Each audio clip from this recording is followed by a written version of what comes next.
Hey guys, looking at the IWI Israeli Weapons Industries ARs that they have out.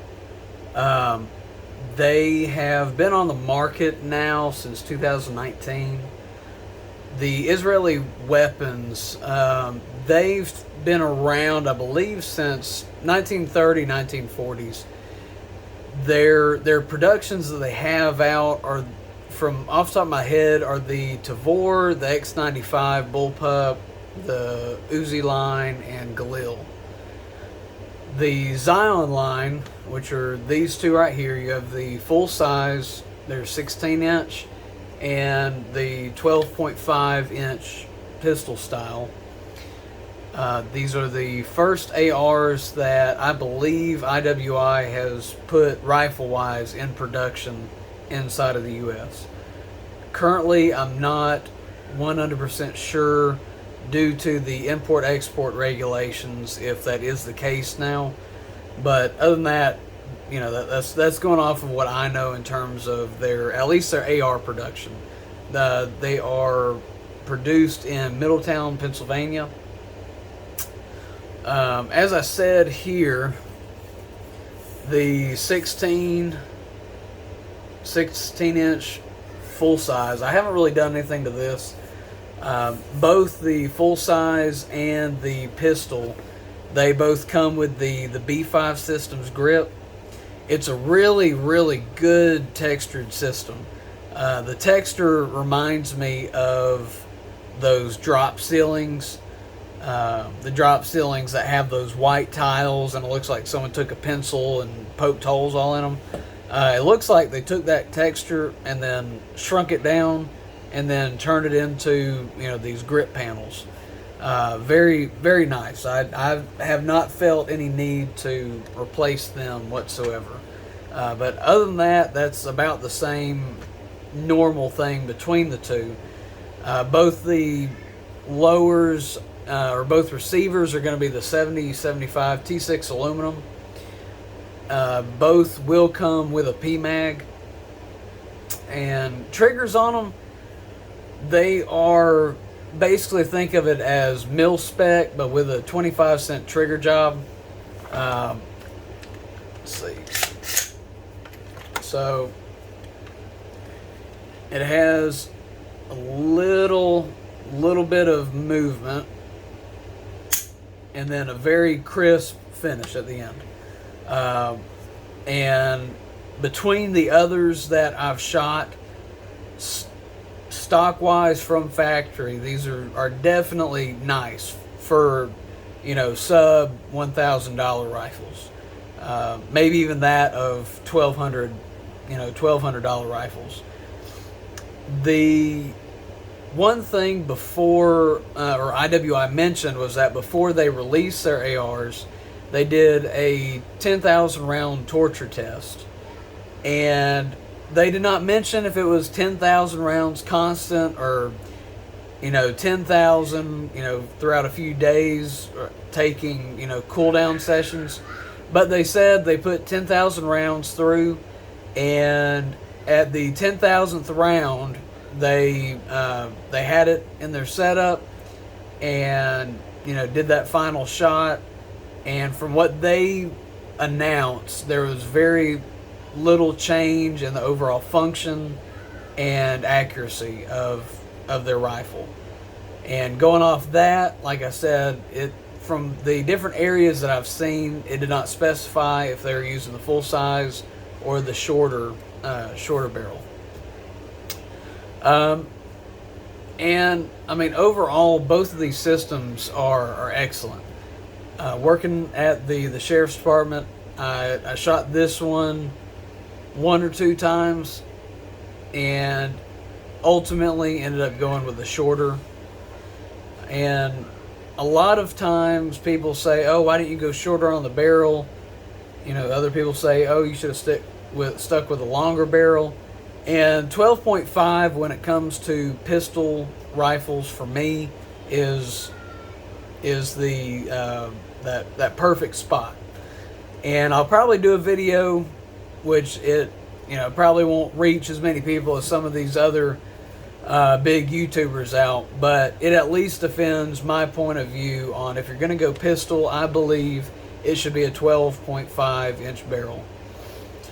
Reason being, between the 10 inch and a 13 inch, or I'm sorry, an 11 inch barrel and a 13 inch barrel, there's only about 40 to 50 feet per second difference between the two barrels.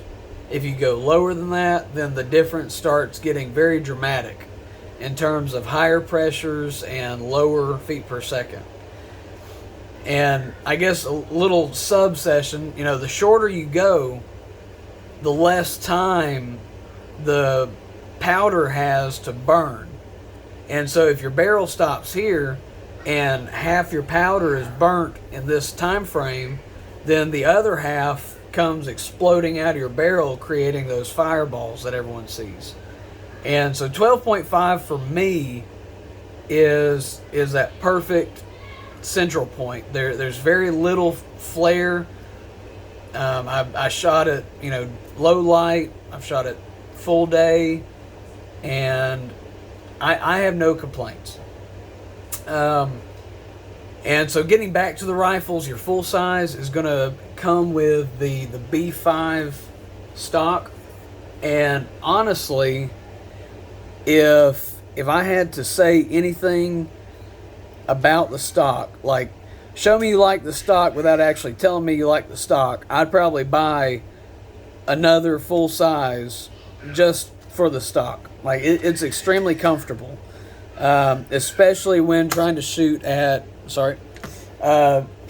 distances. And like I said, guys, I'm still working with a new setup, so that bounce was the tip of that rifle kind of hitting this brace. And let's see, to try and give you a little bit better view of the brace, it's about your average arm brace that comes on a lot of your pistols. If I were ever to get the licensing for an SBR, I definitely would probably put this stock on here. The overall feel, especially like talking on the full size, trying to shoot at range, the cheek weld that this offers, like I don't know if you can see, but it makes like a triangle almost. It's the underside of it. It's definitely one of my favorite, and actually it has crossed my mind a few times on some of my bolt actions that are able to take AR style stocks. I've really considered buying at least one or two of these to put on those rifles. I can't really explain how or why I really like it. It's just one of those, as soon as you shoulder it, your face finds a comfortable spot, and it's just go time from there.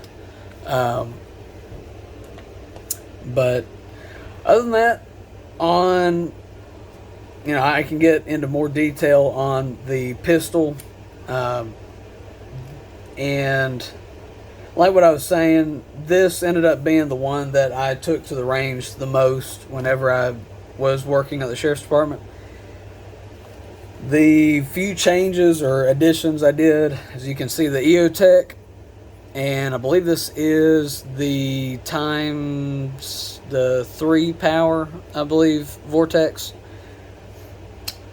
And it is set up so that if I needed to use the irons, you depress this and it flips out of the way.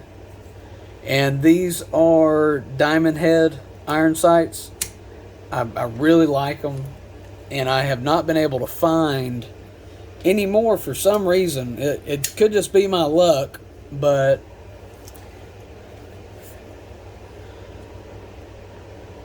that front, there you go. That front sight makes that diamond, and that is a tritium vial. So in low light, and dark, these glow for an extended period of time, and the vial, as most of you know, it creates like a low white or yellow glow to it.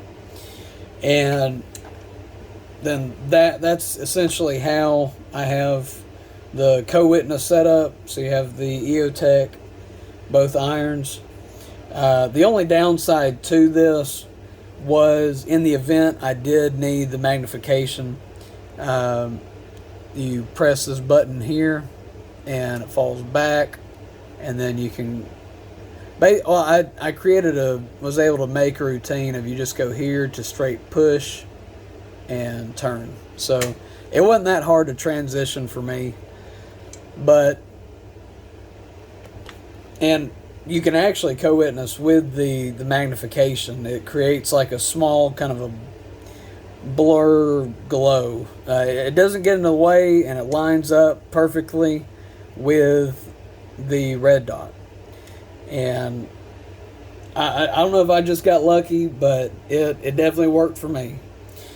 And for those that don't really know much on the EOTech, to turn these on, you just press one of the buttons. To turn them off, you have to press both at the same time. The battery on this has been in here about 3 to 4 years. I do know I should probably pull it out, but I check it on a fairly regular basis, especially whenever I go to the range. I make it a habit of just checking anything that has a battery that I haven't checked in a while, just to try and make sure the battery's not messing up or anything like that. And I mean, I guess lastly, guys, this is a Mojo grip. I know a lot of people say, oh, you don't want to hold it there, but if there's a failure and the gun blows up, I've seen where barrels blow up, and if the barrel blows up and your hand's right here, your hand's going to be fried.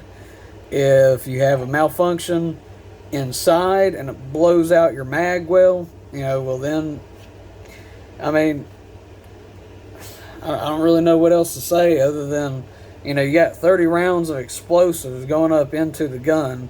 If something happens, you're bound to be in the way somewhere.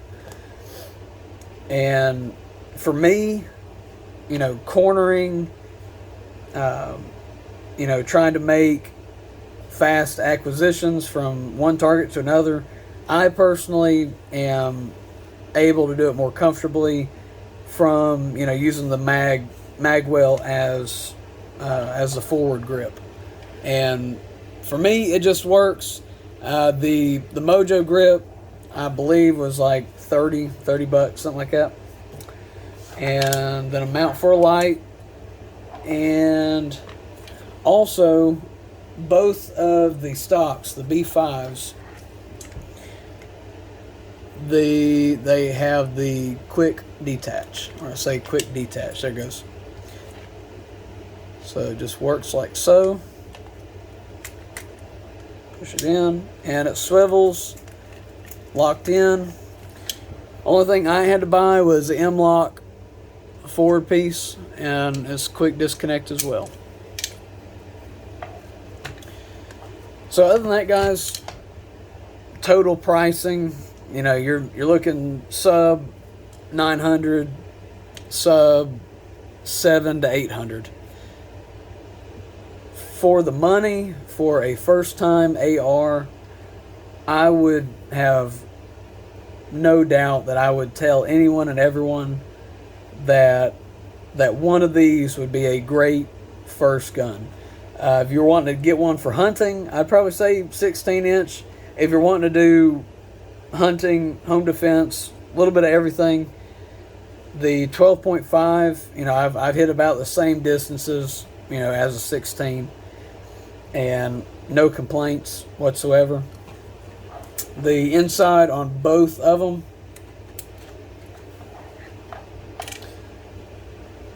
your standard stuff does have the forgot what size or what type of buffer it has. The bolt carrier It is going to be your full size. Let's see if I can get that in a photo at all. It is going to be your full size, so it's not going to have any of the cutouts.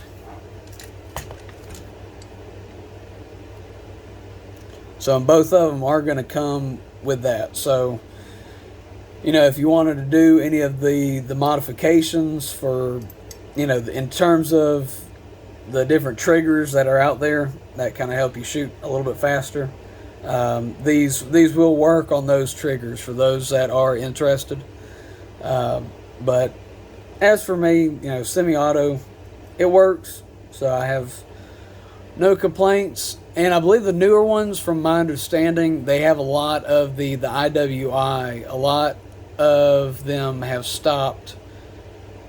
For some reason, they stopped putting their logo on the bolt carrier, and I believe on one or two pieces on the rifle itself. I just read that recently whenever I was considering doing a review and or, you know, just a recommendation video. But other than that, guys, like always, this was actually my second take on this video. I was trying not to make a full length, but here I am, 16 minutes. If for some reason you made it this far and didn't get annoyed with me talking 24/7, then please like, subscribe, and throw a comment down. You know, if I mess something up information-wise, let me know. You know, I'm all about learning when and where I can. And, you know, if it's your first time and you just started kind of looking for an AR due to all the current worldly events, then, you know, you know what choice I would choose. So, you know, just go down in the comments. Let me know what your favorite is. Let me know, you know, let me know anything. I mean, as long as those comments are going, it keeps me going and it keeps me wanting to make videos. You know, these videos are essentially me trying to substitute some firearms and knives into my life since I did that change, going to truck driving. So my end goal will be, you know, kind of getting back to the basics, gunsmithing. And hopefully I can do it soon, but hey, if not, I'll keep racking videos out. But other than that, guys, like I said, like, subscribe, shoot in the comments whether you liked it, and if you didn't like it, please let me know about that too. I'm all about changing up, you know, making new types of videos. But as of right now, guys, this kind of view is what I really have to work with due to the housing situation that I have. I'm sure sooner or later I can do, you know, full view stuff.